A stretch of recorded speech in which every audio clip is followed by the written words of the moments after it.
শুল্ক বোঝার জেরে উত্তপ্ত পরিস্থিতি বিরাজ করছে ভারত ও যুক্তরাষ্ট্রের দ্বিপাক্ষীয় সম্পর্কে।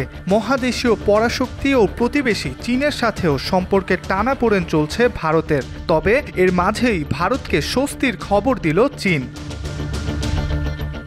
ভারতীয় একাধিক পণ্যের ওপর আরোপিত রফতানি নিষেধাজ্ঞা তুলে নেওয়ার প্রতিশ্রুতি দিয়েছে চীন। বেইজিং জানিয়েছে ভারতের সার, রেয়ার আর্থ খনিজ ও ম্যাগনেট এবং টানেল বোরিং মেশিনের ওপর আরোপিত রফতানি নিষেধাজ্ঞা তুলে নেওয়ার প্রক্রিয়া শুরু হয়েছে। 19 আগস্ট সংবাদ মাধ্যম রয়টার্সের খবর বলছে, দিল্লিতে ভারতের পররাষ্ট্রমন্ত্রী এস জয়শঙ্করের সঙ্গে এক বৈঠকে এই আশ্বাস দিয়েছেন চীনা পররাষ্ট্রমন্ত্রী ওয়াং ই। জয়শঙ্করের সঙ্গে বৈঠকে যুক্তরাষ্ট্রের নাম উল্লেখ না করেই ওয়াং ই বলেন, ভূরাজনীতি দ্রুত বদলে যাচ্ছে, একটি দেশের একতরফা জবরদস্তি এর কারণ।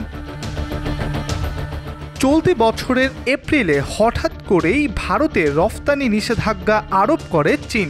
কড়াকড়ির কারণে ভারতে চীনা ডিএপি সার রপ্তানি 22 লাখ টন থেকে 8 লাখ টনে নেমে আসে।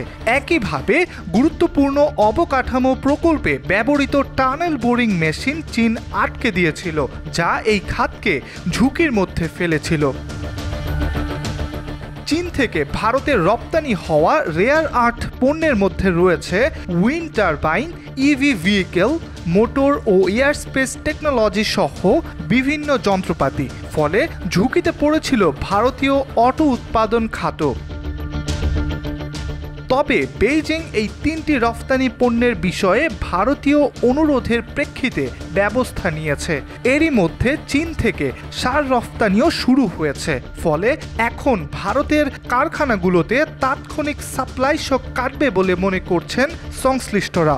যদিও রফতানির ভলিউম কতটা ফিরে আসে তার উপর চূড়ান্ত অঙ্ক নির্ভর করবে। ইব্রাহিম হোসেন, আজকাল।